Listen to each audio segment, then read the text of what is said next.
Rangers are basking in the glory of keeping Atletico Bilbao at bay. Celtic players got an ear bashing from Brendan Rodgers, and while we have enjoyed the spring sunshine, one of our VAR officials have been sent to Sporting Siberia. Welcome to Game On. It's been another red hot week in Scottish sport. I'm here going to be diving in like rubbing proper on the edge of the box, Gav, aren't we? Oh. I'm Mick Gannon, this is Gavin Berry. We're attacking the big issues against the clock as usual. If you tuned in last week, you'll know this. Not only is this a hard-hitting, red-hot podcast tackling all the hot topics, but it's also a place to get your big racing tips, isn't it, Gav? Oh. We'll maybe get to that later, will we? What's that phrase? Self-praise is no reward. Well, it was certainly a reward last weekend, but we'll get to that. We'll get to that later. Blowing your own trumpet. So right. maybe stay tuned for another banker later in the show. But we'll get stuck right into the major topics. First up, speaking of gambling, is Liam Kelly now a good bet to be the new Rangers number one after his heroics against Bilbao last night? Well, I think it's definitely his shot to lose. There's no doubt about that. Bold decision with Barry Ferguson. Fair play to him. He got it right. I think Rangers fans in recent weeks have. I mean, we spoke about Jack Butland last week, Michael. I mean, I think we both sort of agreed that the mistakes were just they were all too frequent, and that's what I was saying. It had reached the stage. That was the day before, of course. He then makes another howler against Hibs. I felt it had reached a stage where it wasn't just a phase. It wasn't just like, well, we'll just stick by him. It had gone beyond that. Barry Ferguson clearly felt as if he had to act. Was rewarded. Brilliant penalty save by Liam Kelly. But I think even beyond that, he looked assured. We have to say Bilbao were a wee bit toothless up front. He wasn't really tested. The saves he made, you would have expected. Penalty apart. Penalty kick? No, sorry, penalty apart. Sorry. The penalty save was absolutely brilliant. But he just looked solid. I think his kicking actually was noticeably better than Jack Butland as well. Yeah. All round solid, as I say, not seriously tested, but couldn't have done more than what was asked of him. So it's his shirt to lose. I'm slightly surprised that some people are surprised with Liam Kelly. Liam Kelly's played over 100 games. He's played obviously in the top flight. Scotland International, played down south. An assured keeper. I think he could kick on now and become number one. The big question is will he be number one beyond the summer? But who knows? It depends who takes over Rangers in the summer. True. I still think they'll buy. I think that's a worry now. I mean, it's a big call for Barry Ferguson to drop Jack Butland for a game of that magnitude, and I wonder now where Jack Butland goes from here. Well, that's it. It's all about the reaction now. Has he been Jim Leightoned? I mean, that's the kind of size of call it was, wasn't it? Yeah. I mean, dropping the number one for that kind of game. Yeah, but we have to see a lovely touch from him to go up to Liam Kelly. Really classy. But I just think that now. That doesn't augur well for his future at Rangers. It's amazing. A year ago, he was England's number one to be. Yeah. Southgate was coming to visit. And in fact, that's when it started to go downhill. It was after that game. So it's Gareth Southgate to blame for Jack Butland's form going off the boil. Yeah. But listen, fair play to Liam Kelly. He's grabbed his chance, and I think he'll stay there for the end of the season. It was one of the major talking points of the game, Michael. But the other one was the very, very early red card, Robin Proper, last man foul.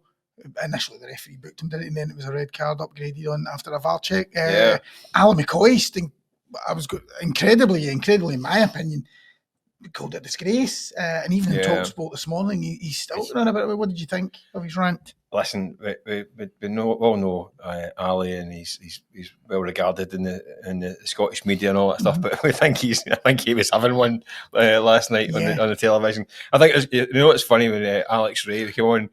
He was actually going, no, Ali, I think you're talking. I was going to say that. Even he was like, no, it's a red card. I think it's about as much a red card as you're ever going to see. I don't actually know why there's a debate. The boy is through and goal. It's a clear and obvious goal scoring opportunity. There's no player near him. There's no defender near him, is there? He's through and goal to hit a shot and goal. That is a goal scoring. That's a clear opportunity in goal. Yeah. The tackle was wild as well. Yeah.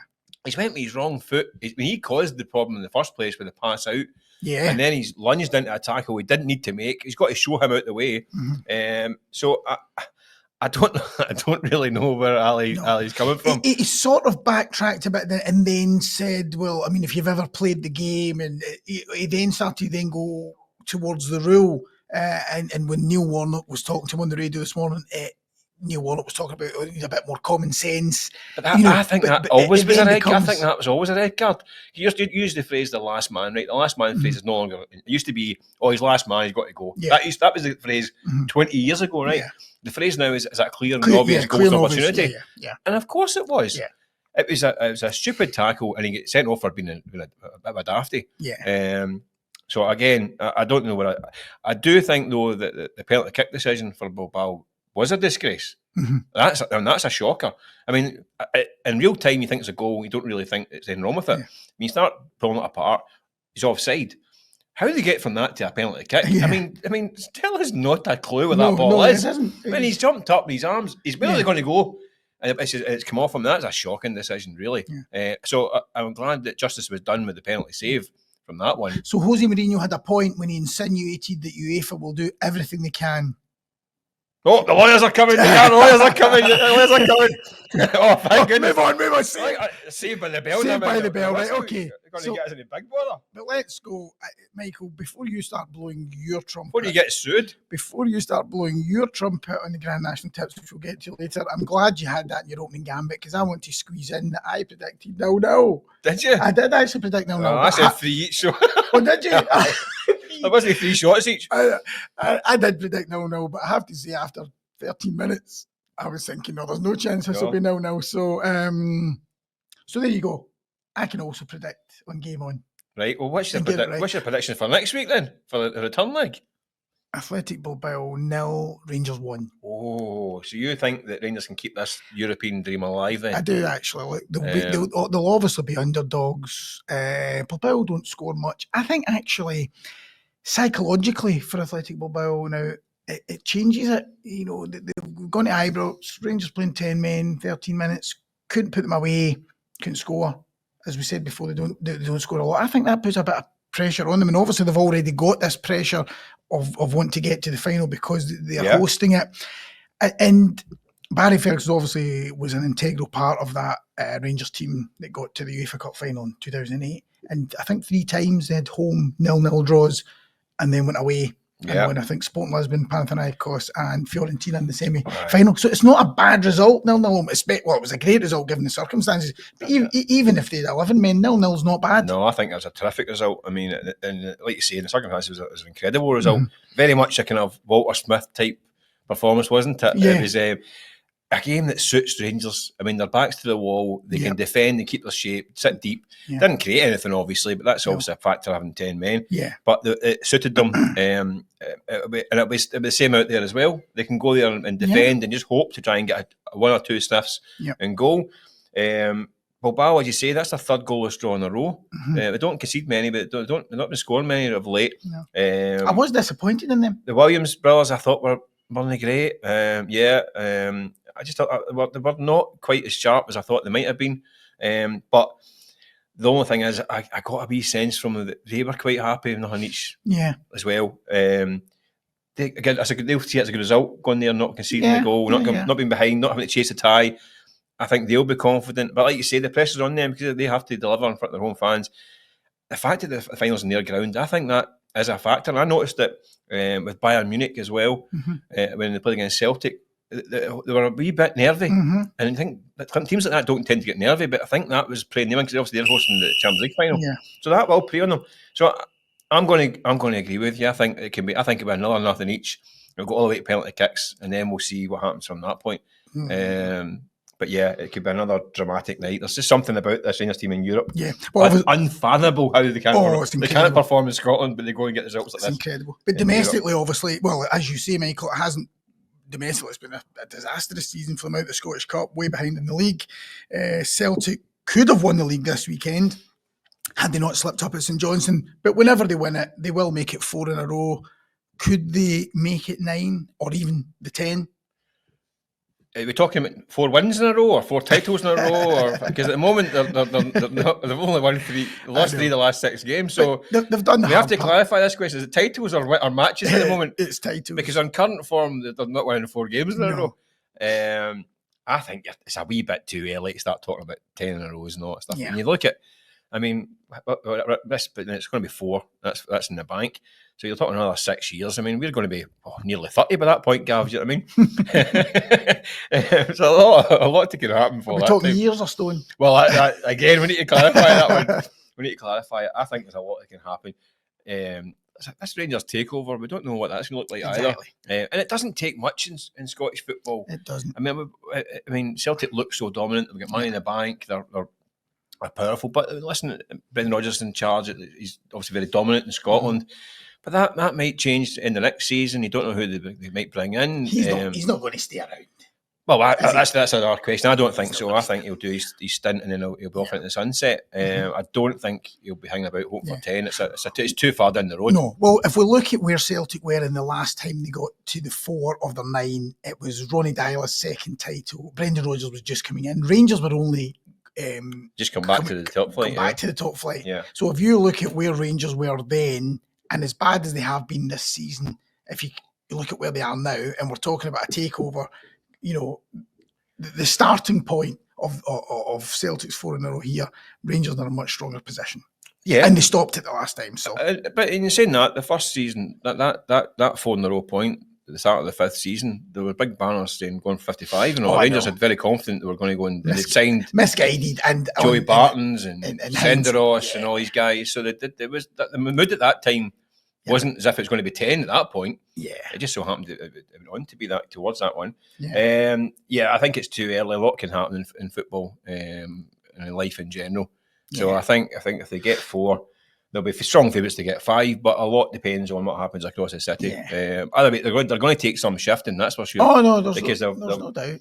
But I do get a suspicion this Celtic team is at an end of a cycle. Yeah, and it might need a bit of work in the summer to go again next year.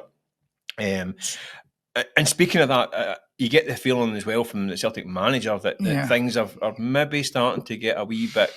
Tracy Hughes was comfortable. Mm-hmm. He gave him a good old bashing after losing at St Johnstone on Sunday.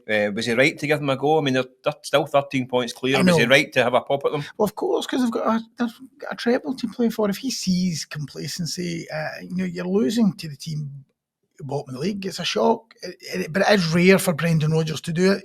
I think McDermott Park last season actually was one of those occasions where he did take the paint off the Wolves in the end. I think Callum McGregor said it was the angriest he'd ever seen him. So it's Brendan Rodgers doesn't. He's always measured. It's all calculated. It's clear that this has been building, and Perth, I think, was obviously just a breaking point. No, I think it was. I think they needed a rocket because, as you say, they have been. Well, they lost one domestic game in 2024. Yeah. And then they've lost 4 in 2025. Yeah. But would they have lost these games if they hadn't been 13, 14, 15 points clear and all that stuff? I think that could be up for debate. No, I think you're right. No, they wouldn't.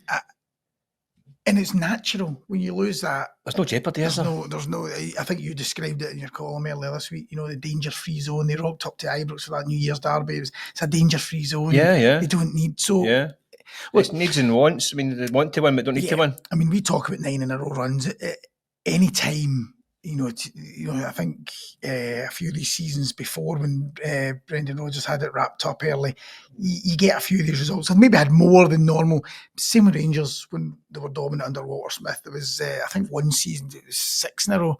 They had it wrapped up early, and then they chalked it. It ended up costing the Scottish Cup. Actually, well, that's the key, because I think Rodgers is doing this, because he knows that the league, they're going to get the 2 wins in the league. That's going to happen. But they've got another derby match against Rangers, which they need to win or need to compete better than they have done the last couple. And they've got the Scottish Cup. And by the way, St Johnstone just beat them in Perth. Different position at hand, I know. Hearts Aberdeen are more than capable on the day to give them a right good game and a potentially in a final to get there. So Rodgers knows that this attitude and this kind of complacency and comfort level has to change, because there are, as you say, there's trophies on the line, and they need to find their spark again. Yeah. So should some of these Celtic players be worried, do you think, then, Michael, on the back of this about been around for next season? Well, he said that Brendan Rodgers, he's not a man who gets emotional and after matches and goes on a rant and all that stuff. Usually what he says is measured and considered, and there's not usually a word out of place, like we touched on. And he did say something like, I'm not be happy with the levels of people getting comfy, and it's something I'm going to deal with in the summer. So that wee phrase as well suggests that, there is going to be some changes in the summer. I think there are signs that this Celtic squad is coming to the end of its cycle. And it happens in football. You get 2 or 3 years, and I think naturally players move on and maybe get to an end point. I think there's a point, there's maybe a few boys in there that might be moving on. Some that haven't really worked out or whatever. Listen, you got to caveat it. A tremendous season. The last few weeks aside, it's been a sensational season for Celtic. But I do think that he'll want to. Rodgers is very keen on freshening things up and keeping that desire levels high. So I think I think he will go in the market and recruit. They're going to need to get their move on and do it quicker because this Champions League qualifier is coming around the end of August before the window shuts. They can't be dithering until the last week of the window again, as they have done in recent times. They need to be proactive. Decisions need to be made over certain players. Do they cash in on a Dyson Maeda? Nicholas Kuhn's form of late is cause of concern. Is that a dip in form or is it a wider problem? That has to be addressed. Rio Hatate, I think, is not been that great that season. He set high standards, so you've got to be giving him a bit of slack. I don't think he's been at his peak. Arnie Engels, has he had the impact? I know that the fee is always used against him, but you can't ignore the fees. I mean, they paid a lot of money for a guy, a prospect. Is he hitting the levels they want to hit? I'm not sure at this point in time. There's obviously Kieran Tierney coming back in already, which is a big signing. But there's work to be done for Celtic in the summer. So I think guys like Adam Ida needs to step up. I mean, you only get wee sniffs here and there, but he's got to do more in training to get ahead of the game. He needs to raise his levels, or his position is going to be getting under question as well in the summer because they will buy a striker. Does he want to be number 1, number 2, number 3? It's up to him. So there is some players who have got a lot to consider in the next few weeks and into the summer. It was a phenomenal result for St Johnstone. They've still got a lot to do if they're going to get out of the trouble at the bottom. Will they do it? Can they beat relegation? You know what? It's a huge kind of task they've still got. I think it's still 5 points, isn't it? And then that's to get into a playoff if they get into that one. Although I do fancy any team in that playoff, I do fancy them to stay up. Because the other team's knackered. Well, there is that, yeah. But I think St Johnstone have still got a fighting chance. Totally. I still believe that they've got enough about them. I mean, the manager is managed to kind of create a wee atmosphere in the club. I mean, the punters are all on board. I think even if they do go down, definitely, they're all definitely on the Valakari bus. He was brought in too late, to be honest. I mean, if they go down, I mean, the mountain to climb when he came in. Yeah, I mean, the damage done in the first half of the season. I mean, I know they were kind of, they were still kind of 10th when he came in. I think they weren't actually at the bottom of the table, but no, they weren't. They didn't have they didn't have a goalkeeper. The signings weren't great. Some guys in big wages and never kicked a ball. I mean, these kind of things. He had a lot to try and sort out, and I think he's galvanised the place to an extent. That result against Celtic could be a kind of catalyst. If they can get another 2 or 3 wins in the last 6 games, I think they could give themselves a fighting chance. The only problem they've got is that Dundee have got firepower. I know they can't defend, but they're a very clean sheet of late. Kilmarnock have got ability to lift it. Ross County, you're waiting for them to kind of click into gear. Never really happened. They're up and down nothing as well. The one interesting one I think is Motherwell. They need to be careful. If they don't get into the top 6, I think they could be in bother. But there's a gap there as well. So, I just think they could. It's going to be tight for them. I think they could do it. I think they could do it because we always talk about that's relegation form. But they've got, is it 1 defeat and 6 for St Johnstone? That's not relegation form. They're fighting, aren't they? So that's not relegation form. And they've got a team that's playing for their manager. They are fighting for him. Yeah. So I think they've got a chance. Listen, we know it's a big ask. I think 5 points is a lot. Yeah. When they're all cutting each other's throat, didn't that bottom 6 is treacherous after the split. But they're in a fighting chance, and I think the punters will enjoy the next few weeks. Yeah. And they go for it. Forget about the bottom 6. What about the top 6? It's all to play for this weekend. What do you think? Interesting, isn't it? St Mirren, Hearts, St Mirren sneak in there. If St Mirren sneak in there, that'll be the 3rd season in a row. Steve Robinson was saying the other week there, they don't get enough credit.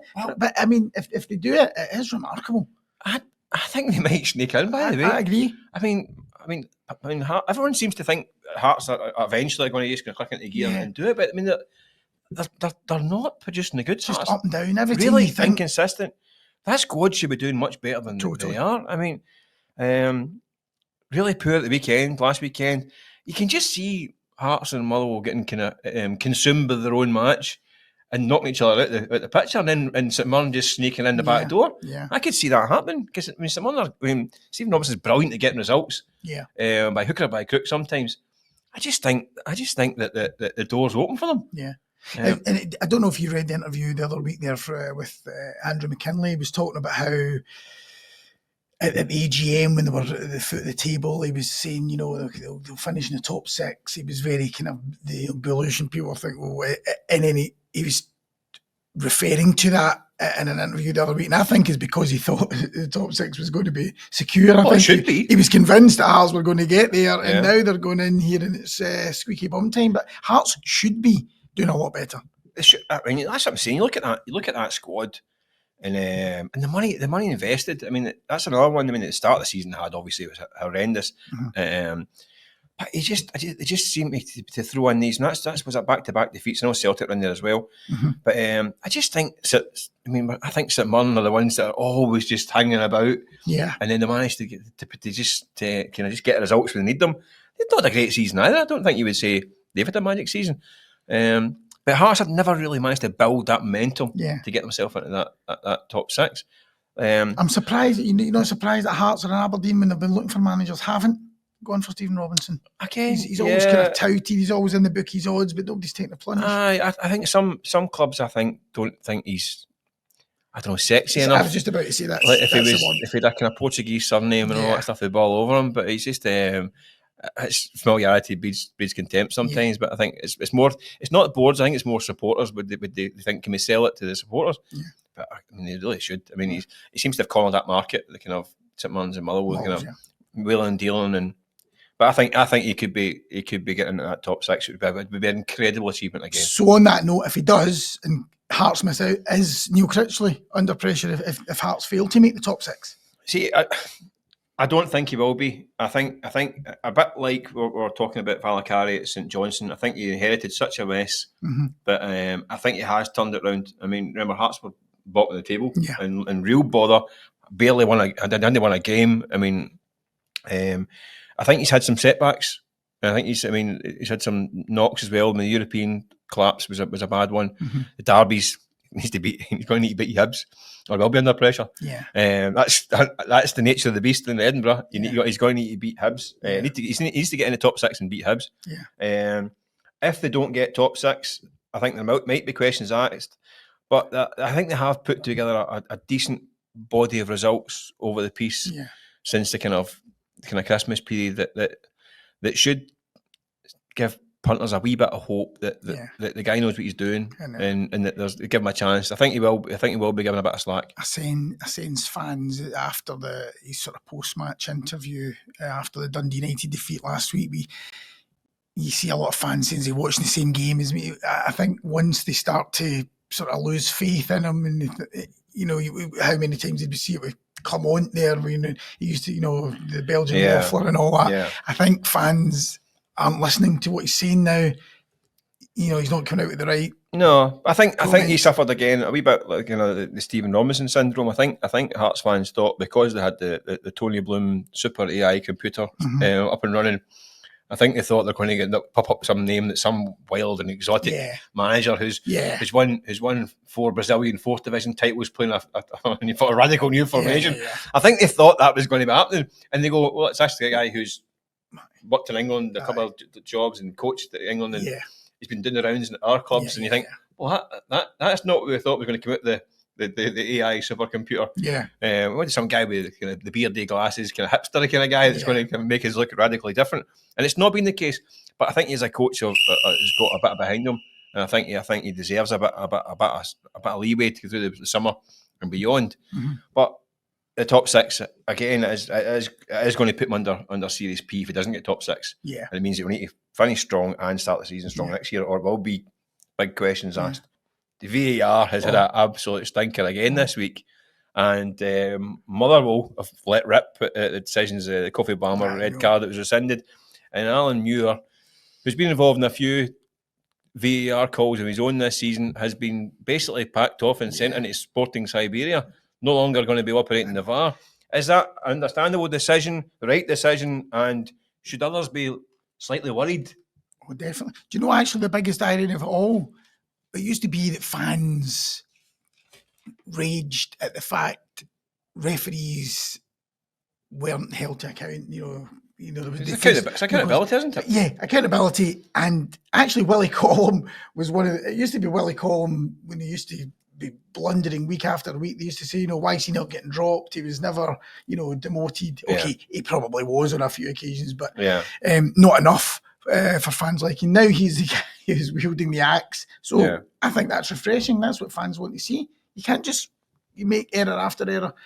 Well, that's the thing. I mean, Alan Muir's had some pretty high-profile ones. The one at Hampden, with Liam Scales, shut pull, the edge of the box wasn't given. Yeah, Maida. The Maida one, which when you hear the audio, you think, how did they get to that point? Yep. So it's a case of competency and accountability. You're right. But then you look at the one. I mean, Motherwell are really fuming about the Kofi Balmer one last week. And again, how does that go to be a red card through VAR? I mean, you're thinking. I mean, that's Andrew Dallas, that one. Yeah. You think how does that? Then you look week 4, Andy Hardy is halved in 2, and that doesn't become a red card. So I understand why Motherwell are angry. Are we going to get to a point where the clubs are going to say, right, we're going to put a vote and get VAR out the window, or is it a human problem rather than a VAR problem? Well, it's a human problem. It's absolutely, it's a human problem. You touched on the Alan Muir one at the cup final. I mean, that the Premier Sports Cup final. That's why I think Willie Collum was raging so much.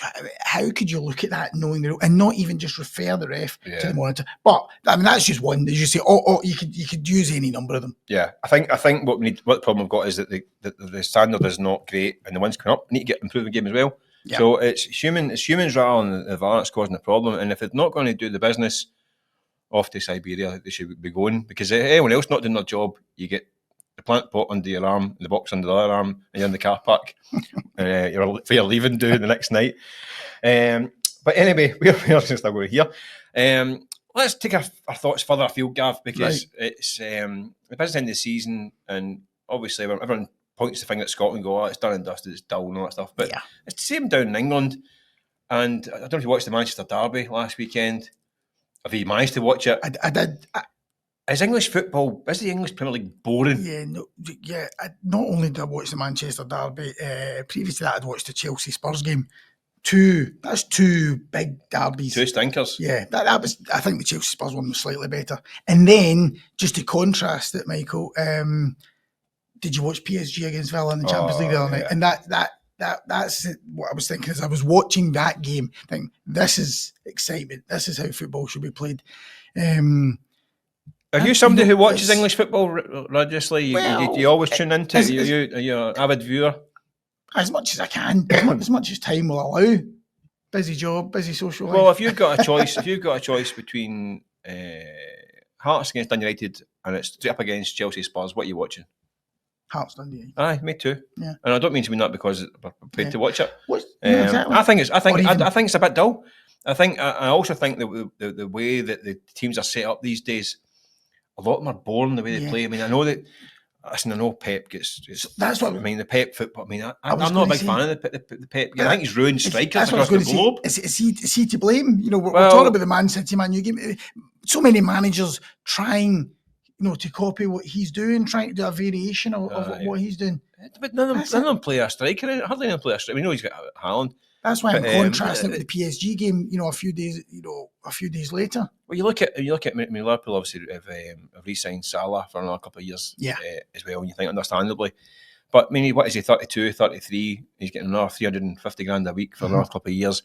You think, that'd be a time to maybe get a new striker. Where are the strikers? Where are the top class strikers across Europe? The young up and coming top.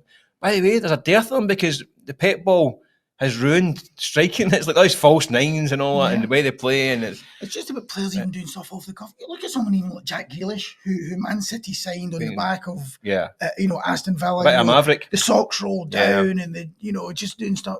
mean, even him, you look at him in the Man City setup, as Gary Neville touched on it, just coached like robots. Yeah. I mean, listen, Scottish football it gets its knocks, but I would say it's more the Blood and Thunder stuff up here. Look at that Dundee Rangers game that Saturday night. I mean, that's the thing. There's been some great games this season. I mean, all right, it is what it is, and maybe technically it's not as a high level as English football. We know that, but I just think these teams are. I must admit, I don't think I've watched the 90 minutes of an English game all season. Maybe because I'm not allowed in my house, but that's that's part of the problem. I don't get a chance to get the remote control in my house.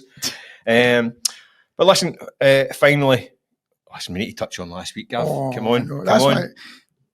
That's why I'm surprised you talked so much over that whistle. Quick, come on, talk yourself up. This is your. Last week, if you're tuning in last week, you'd have got a 33-1 winner in the Grand National. Courtesy of. When yours truly tipped Nick Rocket to fire himself into to glory at the Grand National. Hurry up, who's going to win it here before this whistle goes? There's people Scottish waiting. Grand National, I'm going to go for Gavin Rangers heroics midweek. I'm going for Spanish Harlem. Are you? What's the price? You're going to get 16-1. 16-1, right. Race last year, finished 6th and kind of fell away towards the end, but it's £4 lighter this time round. The weather's been nice this week. I think that's the one. Okay. Wally Mullins has got about 150 horses in this race. Finding a winner's hard enough. Finding one that isn't trained by Wally Mullins is even harder, but I'm going to try and give you one. So I'm going for Magna Sam as an each way bet around at 40-1. It's only 23 runs, trained by Alistair Rowell, finished 5th 2 years ago, has a chance, although it's 10 years since an 11-year-old won the race. But well, are you going down? So each way. Will you be down to sample it yourself, I'm working, sadly. I think our colleague Craig Swan will be there, bringing you everything on our live blog. Yeah, it's one of the great days in the Scottish sporting calendar, isn't it? Especially the weather forecast as well. I was hearing this morning, apparently it is the 4th biggest betting race in Britain. Is that right? Behind, fourth biggest. So you're talking behind the National, the Gold Cup, and what would the other one be?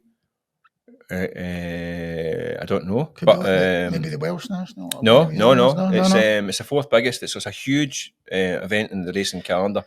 Mullins got as a winner last week, so I'm going for the Mullins double because he's obviously got Spanish Harlem. Yeah. So, but you don't want Willie Mullins to win all, because that's why you need to look elsewhere. You don't want dominating any sport. One guy dominating any sport. He's got 40 horses 40, this week at 40 coming here because he's going for the trainers trophy. I've not seen that many horses at one time since the battle scene in Braveheart.